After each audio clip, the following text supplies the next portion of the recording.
وشفيعنا ومولانا محمد صلى الله عليه وسلم وعلى آله وأصحابه بررة الكرام. أما بعد فيا عباد الله أوصيكم ونفسي بتقوى الله فقد فاز المتقون. فقال تعالى مخبرا عظيما: يا أيها الذين آمنوا اتقوا الله حق تقاته ولا تموتن إلا وأنتم مسلمون. Ma'asyiral muslimin rahimakumullah. Betapa hebatnya Allah Subhanahu wa taala yang menciptakan manusia, dan Allah Subhanahu wa taala telah mempersiapkan segala-galanya untuk manusia. Lalu Allah Subhanahu wa taala ajari manusia dengan segala peristiwa-peristiwa yang Allah kedepankan untuk manusia, agar manusia senantiasa ia ingat kepada Allah Subhanahu wa taala, senantiasa ia menyembah Allah Subhanahu wa taala, senantiasa ia kembali kepada Allah Subhanahu wa taala terhadap segala peristiwa yang terjadi di hadapannya. Ma'asyiral muslimin rahimakumullah.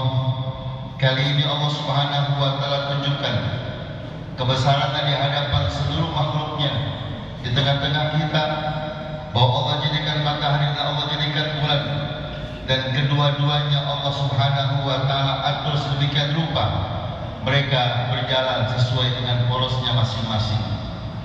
Namun pada waktu-waktu tertentu Allah Subhanahu wa taala memperlihatkan kekuasaannya di tengah-tengah kita dengan Allah Subhanahu wa taala halangi sinar rembulan dengan adanya matahari, dan Allah Subhanahu wa taala halangi sinar matahari dengan bertemunya rembulan.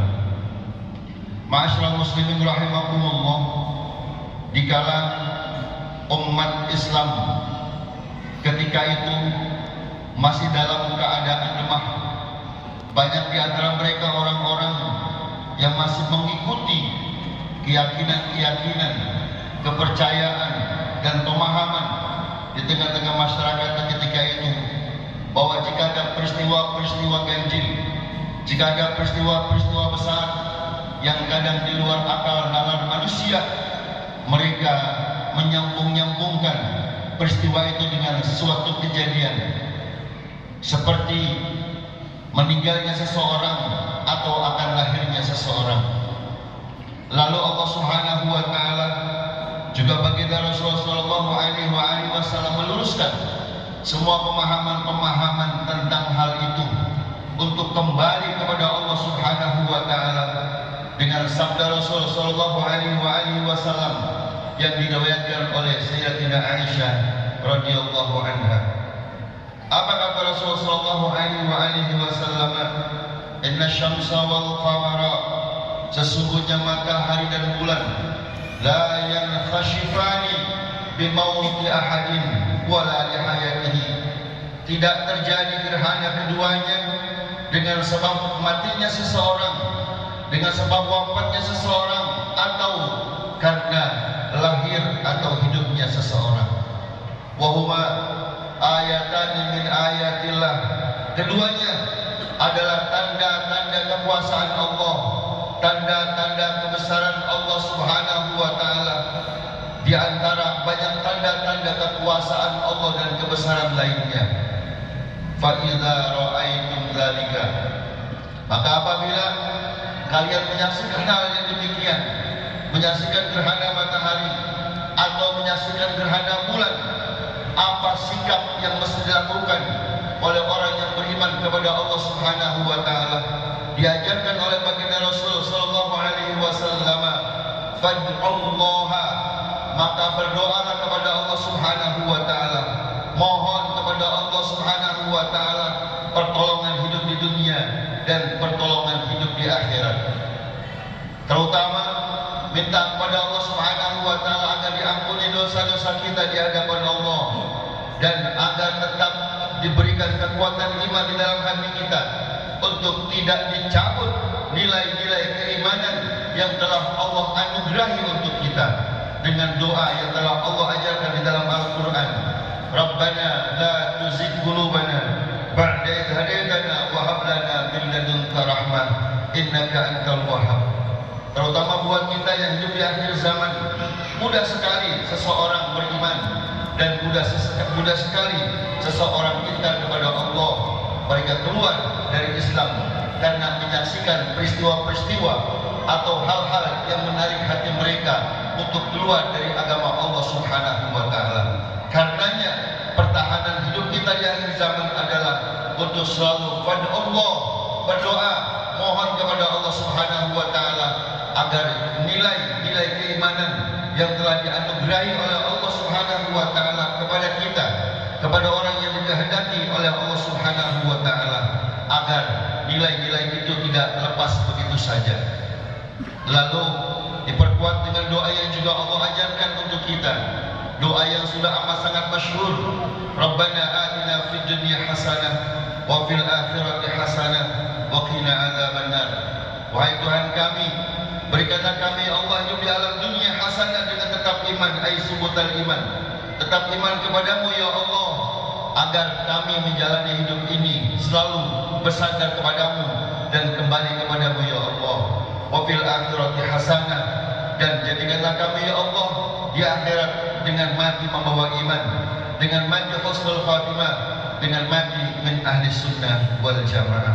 Oleh karenanya maka doa adalah unsur yang teramat sangat penting dalam kehidupan setiap umat manusia, terutama untuk kita orang yang beriman kepada Allah Subhanahu wa taala. Mohon kepada Allah mudah-mudahan peristiwa ini menjadi sebuah iktibar bagi kita agar kita tetap iman, dan kalaupun kita diwafatkan Allah Subhanahu wa taala mati dalam keadaan husnul khotimah. Lalu Rasulullah sallallahu alaihi wasallam mengajarkan juga kepada kita, sikap kita harus wakabiru, agungkan Allah, muliakan Allah Subhanahu wa taala, karena hati manusia amat sangat mudah tertarik dengan segala peristiwa-peristiwa yang terjadi di hadapannya, sehingga mereka mengecilkan Allah, mereka mengecualikan Allah, mereka jauh dari Allah, mereka lari dari Allah Subhanahu wa taala, padahal tidak ada yang maha besar kecuali Allah Subhanahu wa taala. Alam yang diciptakannya adalah sebagai sebuah tanda kebesaran Allah Subhanahu wa taala, karena memang tidak ada yang mampu menciptakan segalanya kecuali Dialah Allah Subhanahu wa taala. Keyakinan kita untuk mengagungkan Allah Subhanahu wa taala harus tetap tertanam di dalam jiwa raga kita, agar kita merasa kecil di hadapan Allah dan kita agungkan Allah dengan segala kebesarannya. Lalu Rasulullah sallallahu alaihi wasallam pun mengajarkan kita harus bersikap fasallu, maka salatlah kalian. Ingat bahwa sesungguhnya salat adalah pekerjaan yang amat sangat berat. Tidak ada pekerjaan yang sangat berat kecuali menegakkan salat, terlebih menegakkan salat tepat pada waktunya, karena ini adalah bagian dari pendekatan diri manusia kepada Allah Subhanahu wa taala sebagai sebuah cara yang amat sangat tepat.